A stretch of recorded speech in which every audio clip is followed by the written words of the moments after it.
C'est l'heure du hors-champ et je reçois donc Adlène Yousfi de Small Talks. On va parler FIDA.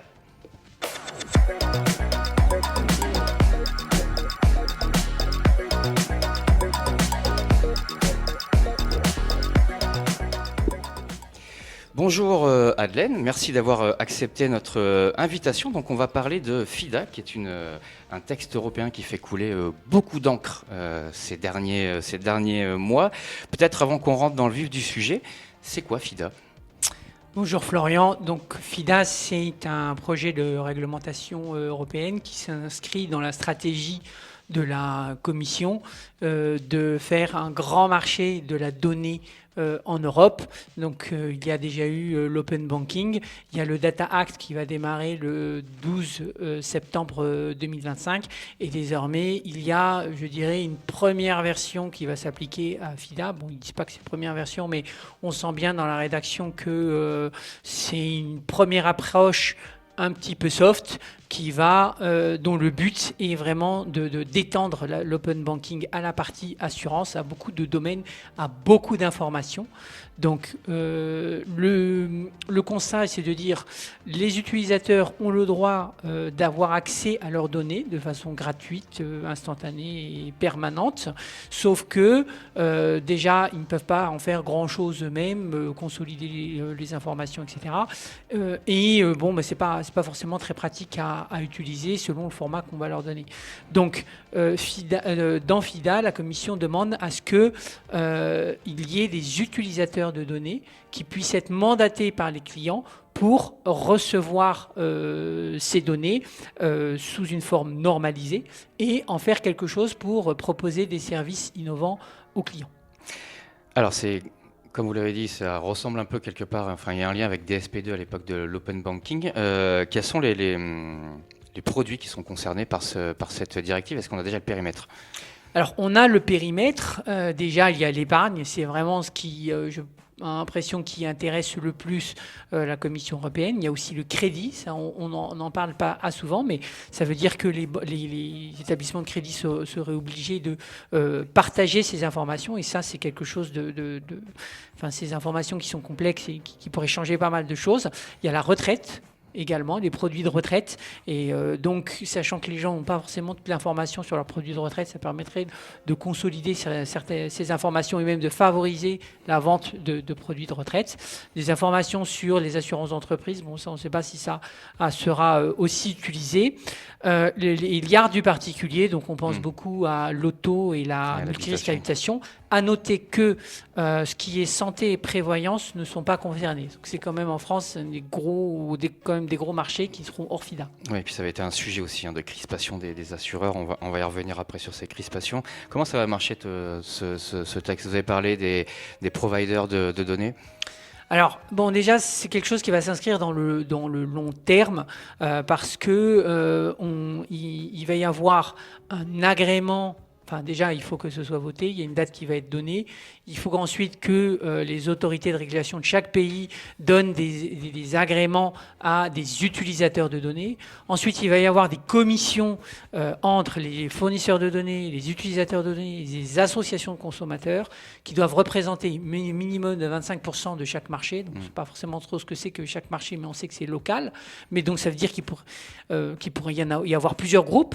Et ces groupements vont devoir proposer des schémas de partage des données et dans lequel ils vont devoir dire comment on échange des données, quel coût ça a, parce que les utilisateurs de données devront éventuellement payer les fournisseurs de données à un coût qui sera déterminé quel va être comment va être partagé le risque juridique, c'est-à-dire il va y avoir une énorme pression sur la partie risque cyber et donc comment ces risques sont partagés entre les différents intervenants. Et donc normalement ça doit se faire dans les 18 mois, mais dans les 18 mois, ils doivent proposer quelque chose. La Commission se réserve la possibilité de proposer, si ce n'est pas fait dans les 18 mois, d'imposer son propre schéma. Et 6 mois après la publication de ces schémas, quelque part, tout le monde doit l'avoir mis en œuvre. Donc c'est complètement irréaliste, évidemment. Donc ça se fera vraiment sur le long terme. Ouais, c'est quand même pas pour tout de suite. Alors on va revenir un peu sur ces crispations. C'est vrai que le secteur de l'assurance s'est beaucoup mobilisé, en tout cas une partie, contre ce texte FIDA. Pourquoi il y a toutes ces crispations autour de cette réglementation en particulier? En général, ils sont moteur pour qu'il y ait moins de réglementation. On l'a vu tout à l'heure avec Jean-François aussi qui plaidait pour plus de simplification. Mais là, ils sont vraiment remontés contre ce texte. Je dirais que, bon, il y a plusieurs aspects. Il y a des aspects qui, finalement, où ils disent on voudrait défendre l'utilisateur contre les problèmes où il va y avoir plus de sélection, donc finalement quelque part les mauvais risques vont être défavorisés, mais bon, ça les dérange pas plus que ça dans la vie quotidienne. Ils ont aussi la problématique en se disant on va donner les informations aux GAFA, enfin Amazon, Google, etc. Bon, ça c'est des arguments pour faire peur, je dirais, mais les arguments vraiment qui vont les inquiéter, c'est que ça va leur coûter très très cher en informatique, ça va vraiment être très dur en informatique. Pour se mettre aux normes. Pour proposer, en fait, ils vont devoir proposer des API. Ils n'ont pas forcément l'habitude d'exposer comme ça des millions de données utilisateurs, et donc ils vont se faire attaquer dans tous les sens. Et donc pour sécuriser ces API et ces schémas d'échange, ça va être vraiment très très dur pour eux, et tout ça finalement c'est pas leur cœur métier pour se faire piquer des clients.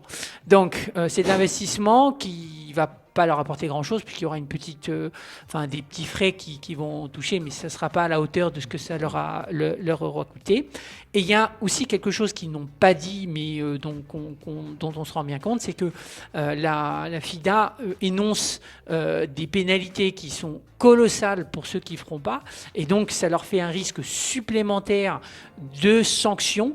Et on sait bien que quand l'État a besoin d'argent, il peut dire ah bah tiens, vous n'avez pas assez partagé cette donnée-là, allez boum, tant de dizaines de millions d'euros de pénalités en plus. C'est en fonction du chiffre d'affaires ou... Oui, ça peut être en fonction du chiffre d'affaires avec des minimums. Oui, c'est de mémoire 5% du chiffre d'affaires monte. Donc même si ça ne monte pas à ce niveau-là, ça veut dire qu'il y a un risque de sanction qui est assez colossal.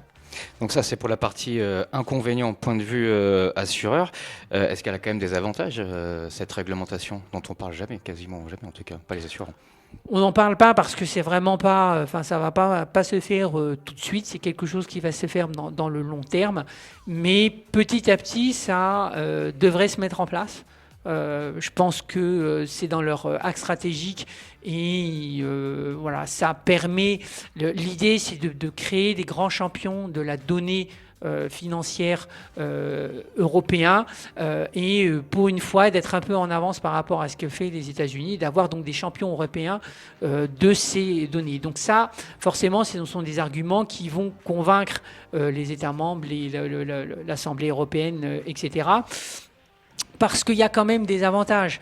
Vous allez, je le disais, sur la partie épargne ou retraite, des utilisateurs vont pouvoir consolider, par exemple, et avoir une analyse patrimoniale beaucoup plus fiable. Si vous mettez les différents comptes que vous avez sur le logiciel qui sera proposé, vous aurez une analyse patrimoniale complète et éventuellement des propositions d'autres choses. Donc, il y aura quand même pas mal de choses qui seront possibles grâce à ça. Vous avez d'autres choses, par exemple en automobile. Bon, on a tout un problème de fraude sur les relevés possible sur les relevés d'informations. On ne sait jamais vraiment si le document qu'on a il est valable ou pas. Là, les assureurs pourront s'échanger les informations de sinistres en toute légalité, en direct, et sans passer par sans filtre ou risque d'information. Et donc, ça permettra évidemment pour tous les bons conducteurs, pour les assureurs, de savoir exactement quels sont exactement les risques. Par contre, c'est vrai que la Commission dit quelque part ah oui, mais on ne voudrait pas créer d'antisélection pour les populations fragilisées, leur rendre les choses plus difficiles. ou exclure ceux qui ne voudront pas donner partager leurs données de certains produits. Bon, ça c'est un vieux vœu pieux, soit ils n'ont pas compris ce qu'ils étaient en train de faire, soit c'est de la mauvaise foi, mais c'est clair que celui qui ne partagera pas ses données aura des conditions de tarifs qui seront bien plus mauvaises. Donc effectivement, tout le monde sera plus ou moins obligé de partager ses données. Donc ça, c'est quand même un gros inconvénient. Il y a un autre gros énorme. Un dernier, parce qu'on faut Un dernier gros inconvénient, après. c'est le risque cyber associé à ça, parce que les données vont être centralisées à certains endroits, donc il va y avoir une pression cyber qui va être absolument colossale. Donc il faudra vraiment que les normes qui soient émises mettent ceinture et bretelles sur ce sujet-là, de façon à ce qu'on n'ait pas d'énormes fuites qui pourraient être catastrophiques.